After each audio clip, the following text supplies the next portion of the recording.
স্বাধীন বাংলাদেশে আপনাদের সবার সাথে আবারও পুনরায় সাক্ষাতের আকাঙ্ক্ষা এবং অপেক্ষায় আমি রইলাম। সাম্য, মানবিক মর্যাদা এবং সামাজিক সুবিধা প্রতিষ্ঠিত করে আমরা যেন একটা সমৃদ্ধ বাংলাদেশ সবাই করে তুলতে পারি। আল্লাহ তাআলার শুকরিয়া আদায় করছি যে আল্লাহ তাআলা আমাদেরকে একটি গণ বিপ্লব শেষে, একটি গণ অভ্যুত্থান শেষে একটি নতুন বাংলাদেশ দেখবার সুযোগ করে দিয়েছেন। আমরা করছি আলহামদুলিল্লাহ ওয়া শুকরুলিল্লাহ।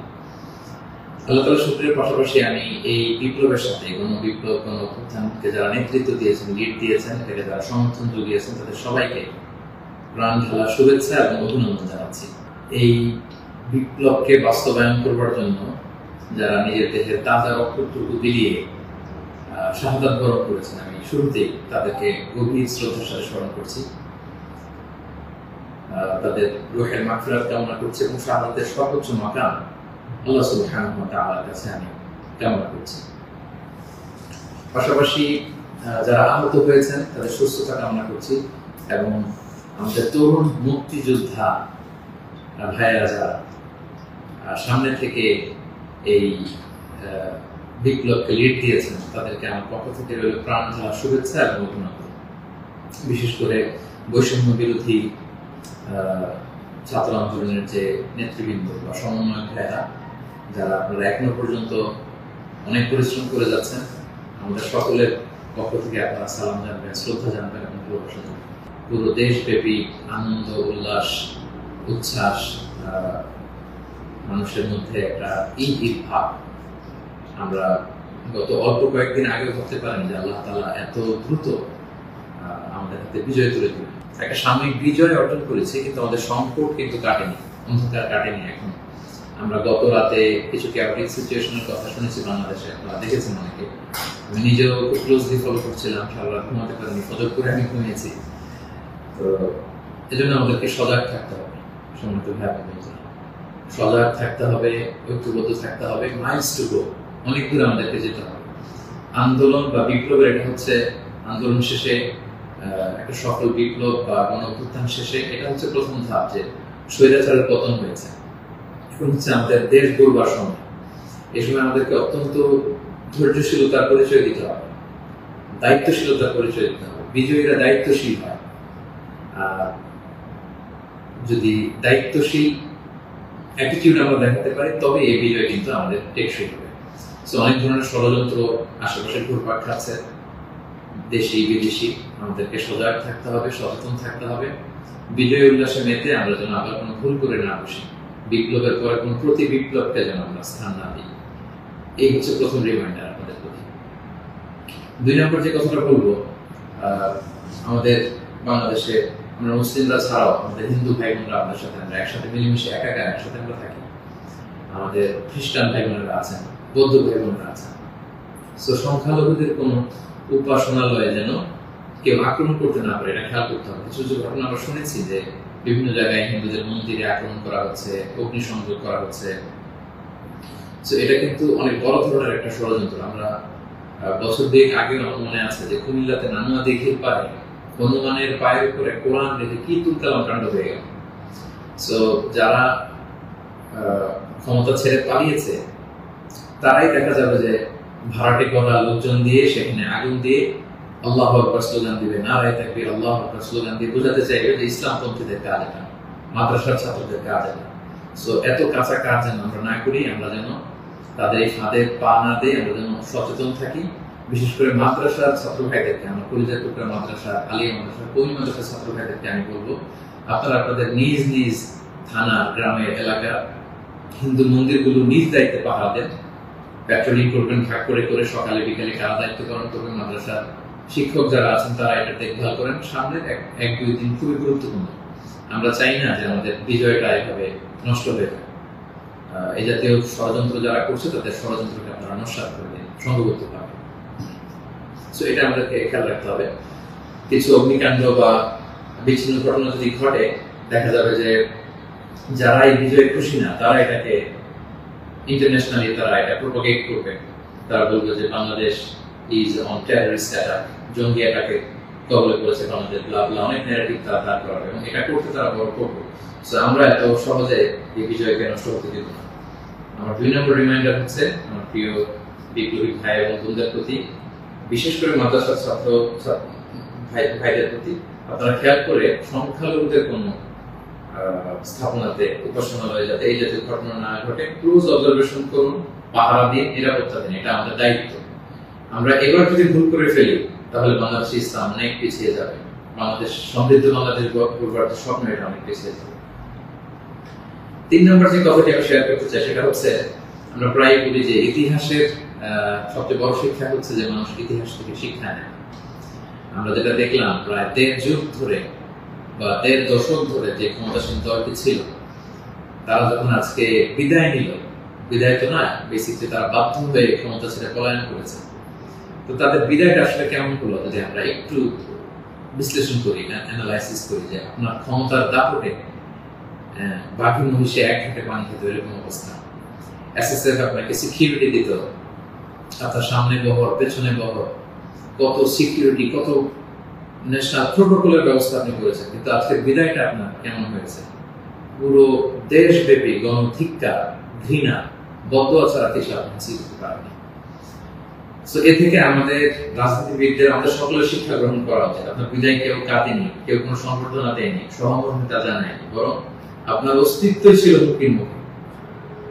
আল্লাহ তাআলা বলেন যে আমি হচ্ছি ক্ষমতার মালিক, আমি যাকে চাই, কুলিল্লাহুম্মা মালিকাল মুলক তুতিল মুলকা মান তাশা ওয়া তানজিউল মুলকা মিম্মান তাশা ওয়া তুইজ্জু মান তাশা ওয়া তুযিল্লু মান তাশা বিয়াদিকাল খায়র ইন্নাকা আলা কুল্লি শাইইন কাদির। আল্লাহ তাআলা হচ্ছেন ক্ষমতার মালিক, যাকে চান ক্ষমতার চেয়ারে বসান, যাকে চান সেখান থেকে টেনে হিঁচড়ে ক্ষমতার চেয়ার থেকে তিনি নামান।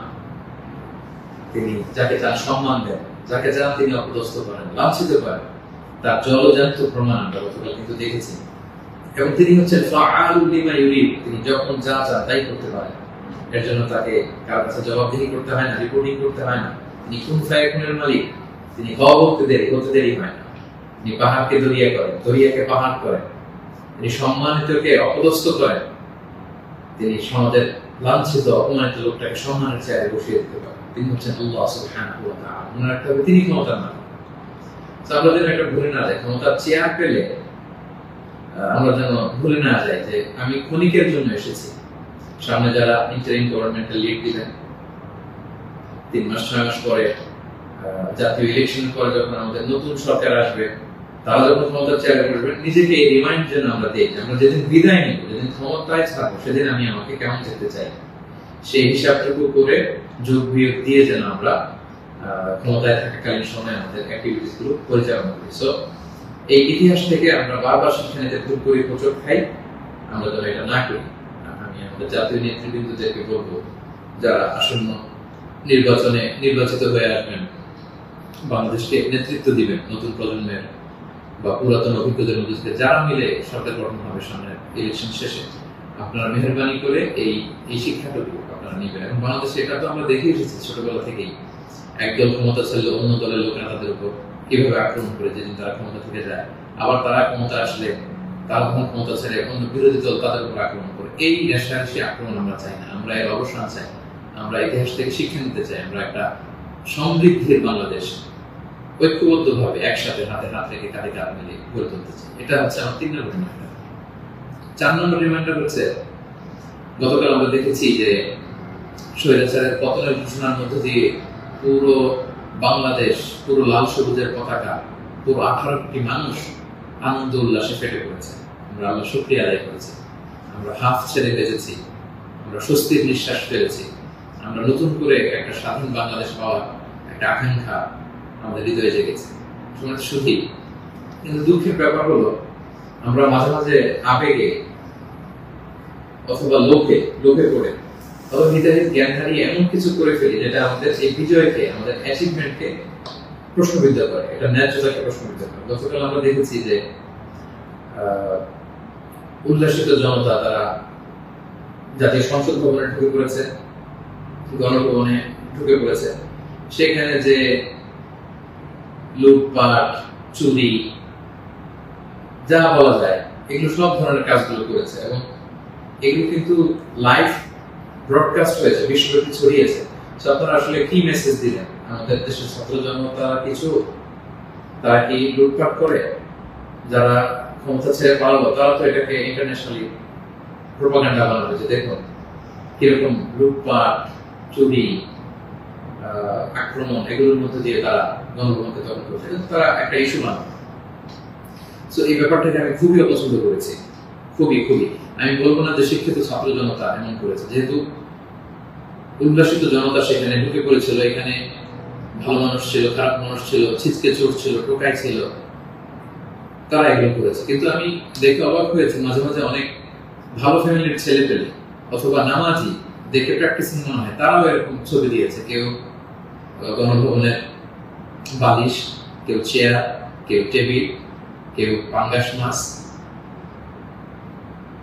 কেউ ফ্রিজের খাবার, যে যেরকম পেরেছে করিডোর করেছে। তার এটা আমার চোখে এসেছে এবং গণভবনের নেম প্লেট নিয়ে আসছে। তো এই এতটুকু বিবেকবোধ বা চিন্তা শক্তি কি আমাদের নাই যে এটা তো রাষ্ট্রীয় সম্পদ, নিজের সম্পদ না, এটা তো ভাগ বটোয়ারা হচ্ছে না। আপনি যে গণভবনের চেয়ার নিয়ে আসলেন, 3 মাস পরে যে আমাদের নিজেদের ভোটে নির্বাচিত আমাদের ট্রু লিডার যিনি হবেন, আমাদের প্রধানমন্ত্রী, তিনি কোথায় বসবেন? তার চেয়ার তো আপনি চুরি করে নিয়ে আসছেন। তিনি থাকবেন কোথায়? তার বালিশ তো আপনি নিয়ে আসছেন। একটা বালিশ নিয়ে এসে, একটা হাঁস নিয়ে এসে, একটা কম্বল নিয়ে এসে আপনি আসলে কতটুকু লাভ করতে পারলেন? কিন্তু গোটা বিশ্বকে আপনি একটা নেগেটিভ মেসেজ দিলেন এবং আমাদের এই বিজয়কে আপনারা প্রশ্নবিদ্ধ করলেন। এটা অনেক বড় ভুল আপনারা করেছেন সম্মানিত ভাই, যারা এটা আপনারা করেছেন। আমরা পৃথিবীর বিভিন্ন জাতি গোষ্ঠীর মধ্যে থেকে তাদের অনেক ভালো গুণ দেখি, এগুলোকে আমরা নিতে পারি না? মানুষ তো নিজেদেরকে ভালো জিনিস দেখে দেখে সেগুলো অ্যাডপ্ট করে করে মানুষ নিজেকে সুন্দর করে, পলিশ করে। আমরা জাপানিজদেরকে দেখেছি তারা কত ভদ্র পরিচ্ছন্ন। অলিম্পিকে তারা খেলা দেখতে যে স্টেডিয়ামের মধ্যে দর্শকেরা যখন খাবারের প্যাকেট, চিপস, পানির বোতল, টিস্যু ফেলে দিয়েছিল, তারা অন্যান্য দর্শকদের মতো স্টেডিয়াম ছেড়ে চলে যায়। খেলা দেখা শেষে তারা নিজেরা সব ময়লাগুলো, গার্বেজ গুলো পরিষ্কার করে তারপর ক্লিন করে সেই দর্শক গ্যালারি তারা ছেড়েছে। গোটা বিশ্বে তারা প্রশংসিত হয়েছে। তো এই যে তারা একটা মেসেজ দিল গোটা বিশ্ববাসীকে যে আমরা সিভিলাইজড, আমরা পরিচ্ছন্ন। আমরা আমাদের গতকালের বিজয় উদযাপন করতে যে কি এটা করতে পেরেছি? এই যে আমাদের মধ্যে অধৈর্য, অস্থিরতা, এই যে সাময়িক বেনিফিটেড হওয়ার যে মানসিকতা, এইটা যদি আমরা ঠিক করতে না পারি, এই গণবিপ্লবে, গণ অভ্যুত্থানে, নতুন সরকার কিচ্ছু আসা যাবে না প্রিয় ভাইরা।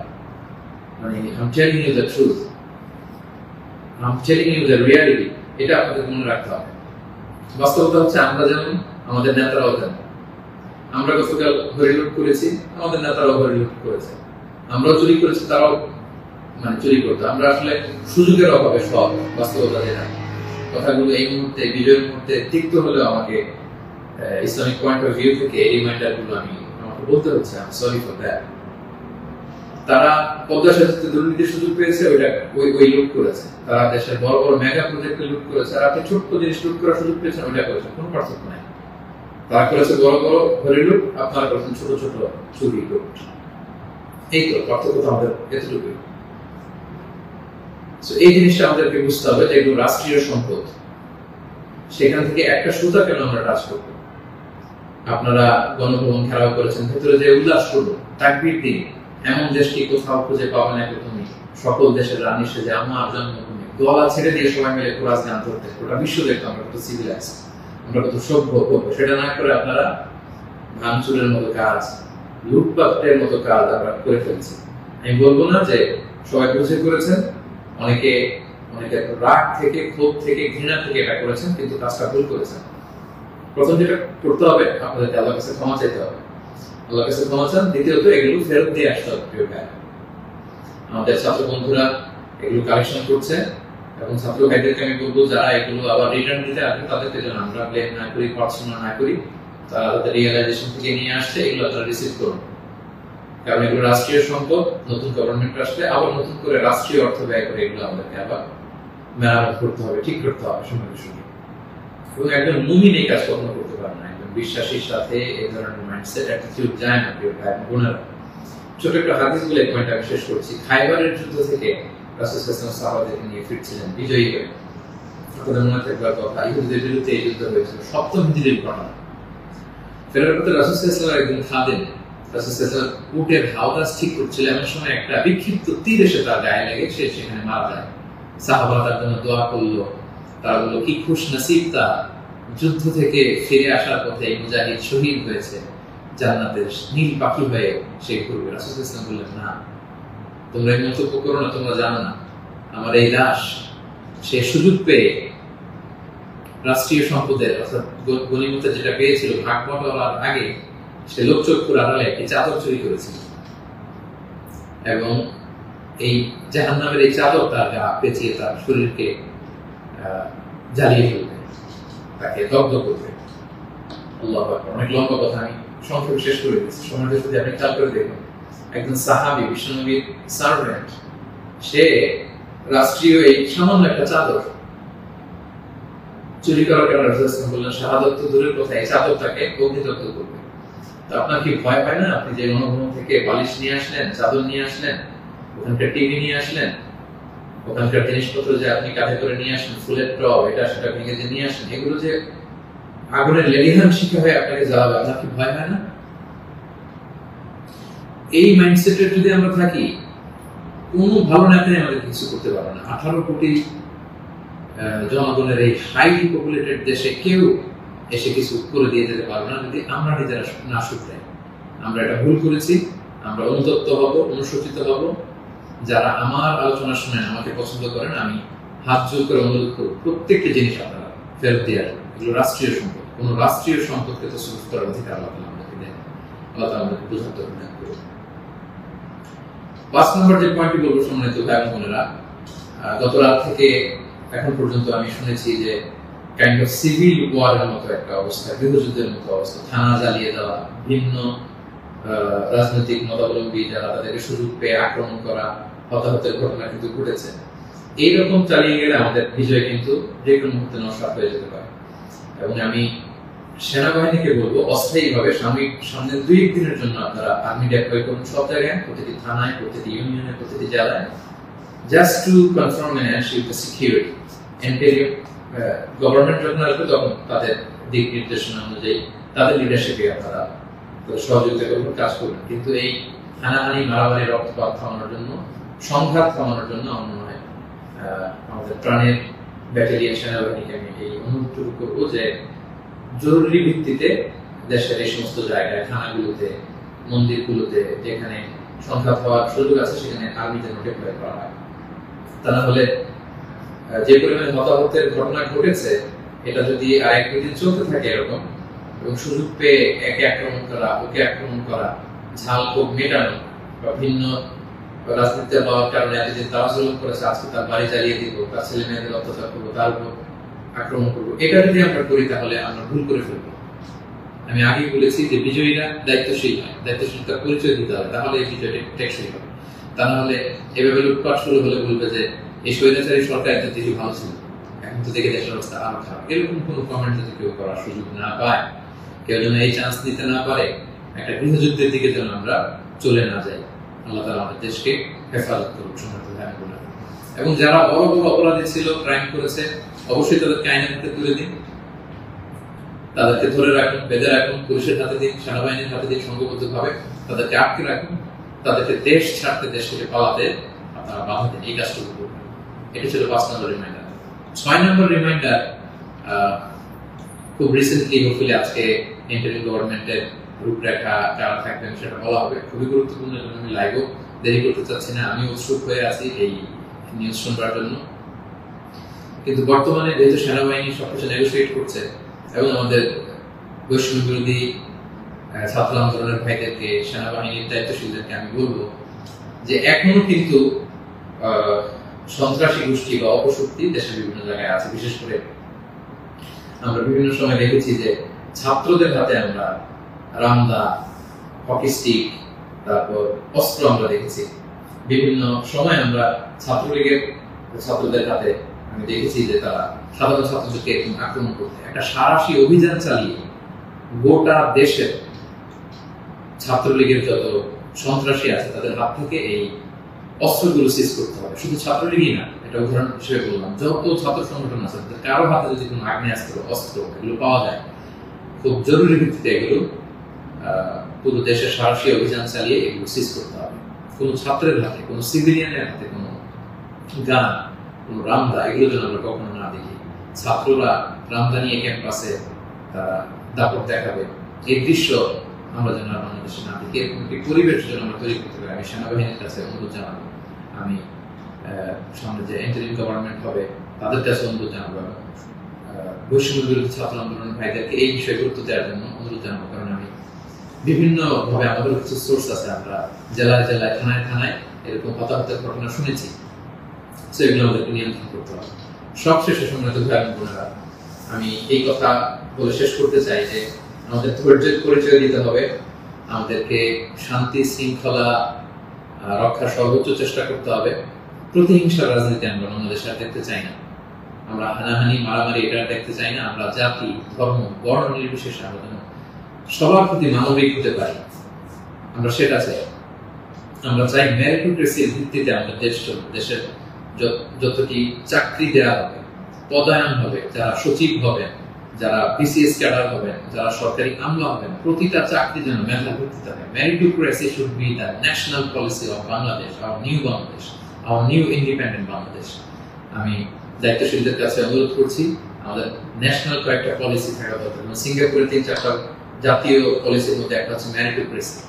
রাষ্ট্রীয়ভাবে যেন ঘোষণা দেওয়া হয় যে মেরিটোক্রেসির ভিত্তিতে আমাদের বাংলাদেশ চলবে। আমাদের বিচার বিভাগ সম্পূর্ণ স্বাধীনভাবে এখানে কেউ হস্তক্ষেপ করতে পারবে না। কোনো চাঁদাবাজি আমাদের বাংলাদেশে চলবে না, কোনো ঘুষ বাংলাদেশে চলবে না। একটা সমৃদ্ধির বাংলাদেশ আমরা যেটা স্বপ্ন দেখি, আমরা যে স্বাধীন বাংলাদেশের স্বপ্ন দেখি, আমরা যেন একসাথে সেটা করতে পারি। Together we rebuild hour nation again, ইনশাআল্লাহ। সো সম্মানিত সুধী, আমি এই আহ্বান জানিয়ে শেষ করব, কেউ আইন শৃঙ্খলা অবনতি ঘটাবেন না, সংঘাতে জড়াবেন না, আইন নিজের হাতে তুলে নেবেন না। সংখ্যালঘু ভাইদের দিকে দৃষ্টি রাখুন, কারণ এইটাকে তারা টার্গেট করে একটা প্রতি বিপ্লব, দেশে একটা ক্যাওটিক সিচুয়েশন তৈরি করবে। এবং পুলিশ বাহিনী, সেনাবাহিনী, বিমান বাহিনী, র্যাব, আনসার, বিডিআর, প্রত্যেকটি বাহিনীকে আমি বলবো যে আপনাদের কাঁধে অনেক বড় দায়িত্ব। দেশের শান্তি শৃঙ্খলা, সিকিউরিটি, নিরাপত্তা নিশ্চিত করে এগুলো আপনাদের দায়িত্ব। আসুন আমরা সবাই হাতে হাত রেখে কাঁধে কাঁধ মিলিয়ে আমাদের নতুন বাংলাদেশ গড়ে তুলি।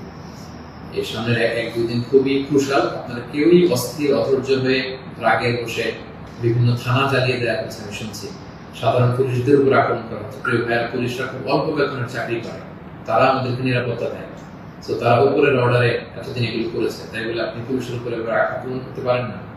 আপনার দলের বিরোধী বলে আপনি তাদেরকে আক্রমণ করতে পারেন না। সুযোগ পেয়ে আপনি এই অন্যায়ভাবে এটার ব্যবহার আপনি করতে পারেন না।